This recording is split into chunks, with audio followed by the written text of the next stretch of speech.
Dora. You really meant it, didn't you? You were really going to go no contact. It's not like I'm worried about you or anything. I just wonder how you managed to survive on the streets. Is it not a cold world out there? Hi, Mom. Why are you being so cold? It doesn't matter if we're at loggerheads or not. I'm still your mother, you know. Are you really my mother? A woman who's keeping her daughter away from her father is not fit to be called a mother. Oh, how old are you again? 15? You're still too young to understand anything right now. One day in the future, you'll understand that I kept him away from you for your own good. Now stop being silly and get back home. You have a week's worth of work to comb through. A maid. That's all I really am to you, right? You don't care in the least how I have been surviving for the past week. But you're worried about the house chores? If a child can think of stealing her mother's phone and running away, I can bet she had a full-blown plan on how to pull through. So I cannot be worried about that. As a matter of fact, I'm really proud of you for taking that bold step. It means you're really catching on. Oh, for what it's worth, I am a really great teacher. You're unbelievable, Mom. Like you, right? Get back home this instant and get this mess cleaned up. I could not have spent 8 whole hours in the labor room only to have you come into the world and leave all the work for me. These cigar butts aren't going to pick themselves up. And just in case you don't meet me when you get back, the key will be in its usual spot. I'm not coming home until you tell me who my father is. Silly girl. I've told you this a million times. Your father is long gone. He's dead. There's no need telling you who a man is when he no longer exists. To be fair, even if he was alive, he's dead to me. And if he's dead to me, he's inexistent to you. I want a sense of identity, Mom. You know who your father is, don't you? I don't. See? These things are normal around here. All the kids on the block are products of our short-sightedness and foolish errors. You can't be the only one worried about finding your identity. You have to get used to it. You don't have a father. This is your identity. Then get used to not having me around as well. For real? A contact or a name, else I'm not coming. Fine. Check the call log on that phone. His name is Morris. Really? Let me check it out. Found it. There, that's your contact. Now come home and get this place cleaned up. I'm going on a date right now. Again? Do you not get tired of trying every man in the city? That's none of your business, little girl. I'm going out to find us a rich man who'll take care of our bills. And give me another sibling? I have 10 already. I'm tired. Shut up. I hope you gave me the right name this time. Yes, but don't expect too much out of it. I told you before, he's dead. Hello. Happy birthday, Dora. I wish you all the beautiful things life has to offer. Huh? I thought you were... you... I know you might be scared, but there's no need to be. I'm not dead. I'm more alive than you can imagine. Mom said you were no longer alive. I've been waiting for this day all my life. For 25 years, I've hoped to hear from you one day. I was never dead. Not even for a single moment. Can I call you Dad? No, darling. That's too formal and too quick. You can call me Morris. But you're my father, aren't you? That silence. I know it too well. You're not my father, too? No, dear, I'm not. I was scared, you know. I thought Mom might have been lying to me again. I dreaded the possibility that you weren't my father, but I couldn't help but hope. I forced myself to believe you were the one. And that's why I sent you a text every day for 10 years, hoping you would somehow read it. I did, Dora. I read your texts every single day for 10 years. And I am really proud of your determination, my beautiful lawyer. Why did you never text me back then? You always received my messages, but you never seemed to read them. I really thought you were dead. I did not want to dash your hopes or hurt your feelings. And I did not want you to stop sending those messages either. So why did you do it? You see, that very day you sent your first text was the day I lost my only daughter. Wow, I'm so sorry. Oh, you don't need to be. You were my compensation. Your texts every day gave me a reason to hope. You made me feel like my Zara was still there. Oh, I'm still so confused. Oh, it's understandable.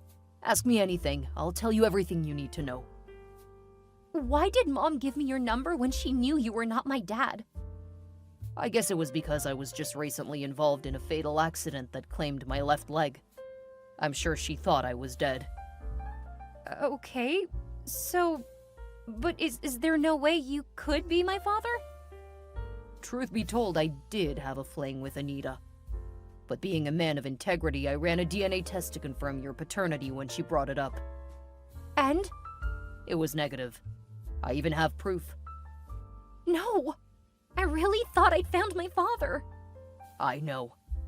You've told me a whole lot about your dream of having him walk you down the aisle. I might have to give up on that dream now.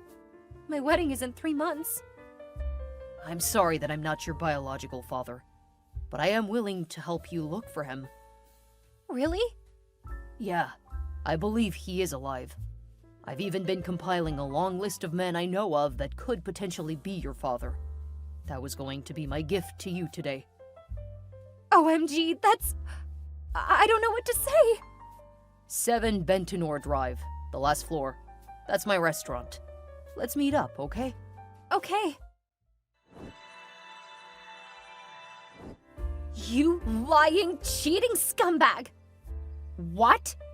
Watch your tongue, young woman! You told me Morris was dead! You told me he was my father! Okay. What do you mean, okay? You lied to me! Again! Ugh, what does it matter? It's not like it would change anything if you knew who your father is. How can you even say that? I want to know who my father is, Mom. Is that too much to ask? I did not ask to be born. Why do I have to be the one struggling for an identity when you keep jumping from one rich man's bed to the other? So let me get this straight. You just called to insult me. My wedding is in 3 months, Mom. I want my father to walk me down the aisle. I was going to do it with Morris's photograph because I thought he was my father. But now that I know he's not, I just really want to find my father. Come to the house. We can talk this out. Talk? I don't want to talk anymore. What do you want to tell me? That I should get used to being fatherless? That I should take it lying down just like the other kids on the block? That's old news. I cannot come all the way there for nonsense. Then I cannot help you. What? I can't help you. Besides, it's too late to know who he is. I mean, you've got your life figured out, you know. You practically don't need a father. You are just so evil. See, Dora, I don't have the time to be trading words with you right now. I'm actually running late for my date with a money bag I just found. Mom! You need to tell me who my father is, else I'm not coming home. Back to old tricks, I see. You make me laugh, Dora. Those things don't move me anymore. I literally have 11 other children to fall back to. You're the least of my worries. Okay, fine. Then you cannot come to my wedding. What did you say? You are uninvited. You do not deserve to share in my joy. OMG, Dora. How much more desperate can you get?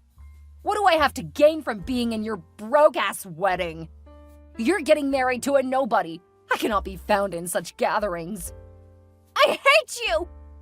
I have to rush on my Tinder date right now. Good luck finding your inexistent father. Hello, Dora. Hi, Uncle Morris. How are you? Ugh, I'm frustrated. Why? Nothing we have done so far is working. We've checked out 9 of the 11 men you listed, and none has turned out to be the one. I'm fast running out of patience and money. I cannot keep paying fares for long trips to different cities in search of something I could have found if my crazy mother just told me. I understand your frustrations, Dora, but we should at least be glad they all consented to DNA testing. What if they said no? You would have been double frustrated by now. It's funny, but not funny. I just wish we can make some progress. We will. You just have to keep your hopes up. When? I don't even feel like trying anymore. Maybe I should just give up on my childhood dreams. You cannot give up now, dear. You've come such a long way to stop now. We're going to finish what we started. And if we're unable to find your real father, then so be it. Is there anybody you think it might be from the two? It's hard to say, but we'll just do what we can and leave the rest up to nature. Even though I'm kind of worried about something. What is it? Kennedy Woodsworth. That's one of the last two men on the list. What about him? I doubt he'll consent to taking a test. Why? Who would reject the idea of finding his lost child? Well, a man who doesn't need one would. And Kennedy is one of such men. We used to be friends back in the day. Best of friends, even. But our friendship grew sour when Anita came between us. Okay. They were dating at first, but Anita left him because he was broke at the time. Oh, typical mom. She got with me briefly after that, just to spite him. And that was how she broke up our friendship. Wow. But things have changed today. He's the founder and CEO of Woods & Co., one of the fastest-growing construction firms in Maxon City. He's so rich that Anita would be flustered if she found out she ditched a guy with so much potential out of greed. But he has a strong reputation for being a no-nonsense kind of guy. It's not even sure I can help you approach him for a DNA test, as I did with the others, for shame of what I did to him 26 years ago. So what do we do now? I don't know. You know how you've been asking me what gift you'll give me for my wedding? Yes, what about that? This is it. We'll go to see Mr. Woodsworth together.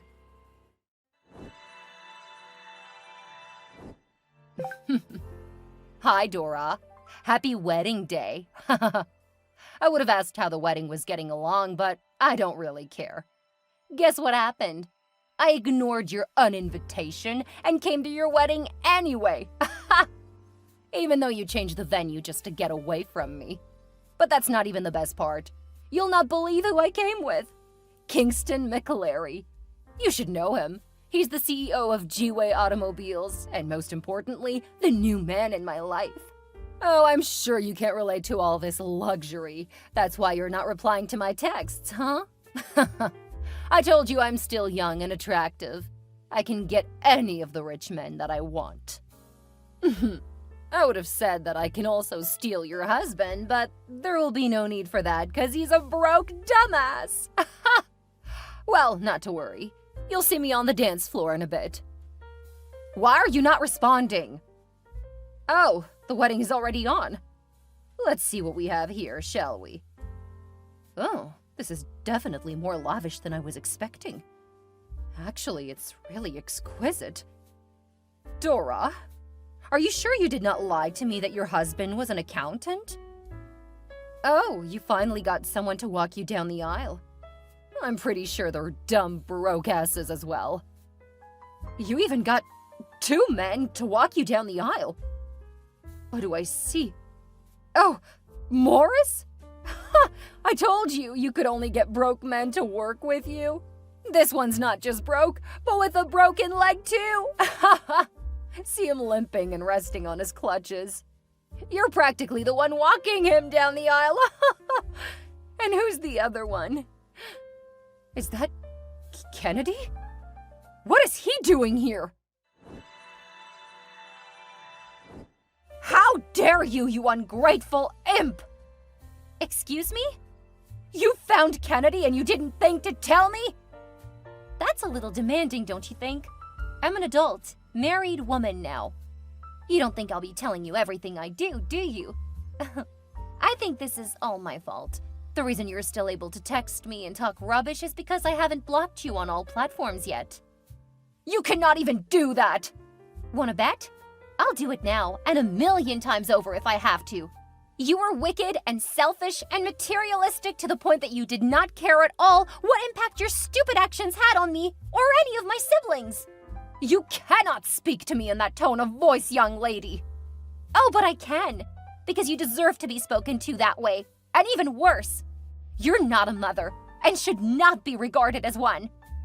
That is not for you to decide, Dora. I brought you into this world.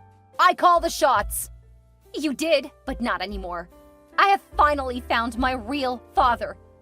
My childhood dream of having my father walk me down the aisle came true. Only I had it even better. I had 2 fathers walk me down the aisle yesterday, and it was the most glorious thing I've ever experienced. Though I was somewhat hurt by the fact that Uncle Morris was more of a father to me in 3 months than you've been a mother all my life. But does that matter anymore? Shake my head. Not really. I also got to marry the man of my dreams. My life is going great, and you do not have a part in it. That's unfair. No. Unfair is you abandoning the father of your first child simply because he was broke. He could not give me the $1 million I needed then for my cosmetic procedure. He didn't want me to be in the trend like all the other ladies. Can you blame me for wanting what I want? So I had to dump his sorry ass. It will shock you to know that his ass isn't so sorry anymore. Huh? He's now massively wealthy and owns different 13-figure earning companies globally. What? How? It can't be. Kennedy cannot be more than a hotel janitor. He didn't even get a college degree. Well, we can say the tables have turned. You know the new hall that was used for my wedding? The elegant outfits and exquisite food and decor? Those were all last-minute changes by my dad. I'm glad you stubbornly showed up at the wedding, even though I asked you not to. At least you got to see me living the new lavish life you could never have. That will teach you to be less materialistic and start working on building valuable relationships. Can you guys take me back? What did you say? Turn up the volume a bit, I couldn't hear you. I want back into your lives. Yours and Kennedy's as well. I'm really sorry for all that happened in the past. I was really stupid and foolish and... You don't have to rain abuses on yourself. If I did not know you well enough, I'd think you were genuinely sorry. But I know that every step you take is for your own selfish interests. Come on, Dora.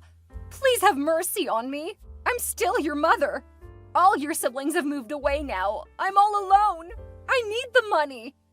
You lost every right to be my mother the day you blatantly refused to help me find my father. You knew who he was and still kept him away from me. Because I did not want you to be affiliated with poverty. Don't you get it? I was trying to protect you. Everything I've done is for you and your siblings. But I never get the credit I deserve. Thank you, but I'm no longer interested. You can take your goodwill someplace else. Fine. Pay me then. Huh? You cannot just wake up one morning and decide to choose your father over me.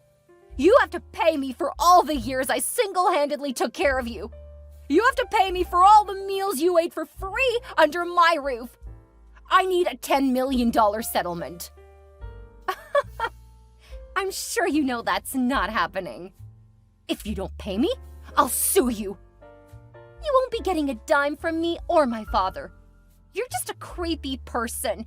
Please stay as far away from me as you can. Me? Creepy?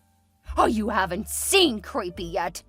I'll come all the way to your hotel and camp outside your room for as long as it takes for you to give me my money. You're not going to do that, Mom. You think? You've done a lot of crazy things in the past already. So I would advise you to protect the little dignity you have left. Don't make any further mistakes. You'll pay for this, Dora! You will! If you thought Anita wouldn't keep to her threats, think again. She clearly learned nothing from the events that unfolded earlier. Instead, Dora woke up the next morning to find her mother cradled up in a camp tent right in front of their honeymoon resort. The minute she set sights on her dumbfounded daughter, she held up a crazy-looking placard and continuously chanted the words, "Pay me my money!" Anita's screams eventually alerted the other guests at the resort and ultimately security agents who had her picked up and thrown out. It was later discovered that one of Dora's siblings ratted out her exact location to their crazy mother, following threats that she was going to harm herself. And funny enough, all of this was just to get Kennedy's attention. Or maybe some of his money, too. She clearly didn't plan well enough, though, because her actions only made Kennedy dislike her more. Not to mention Dora and her newlywed husband, who moved cities after they decided Anita would be better off in a psychiatric home. Years passed after this, and Dora had 3 beautiful children with her husband. They worked hard to maintain a happy and stable relationship so that their children would not have to go through all that Dora experienced in her past.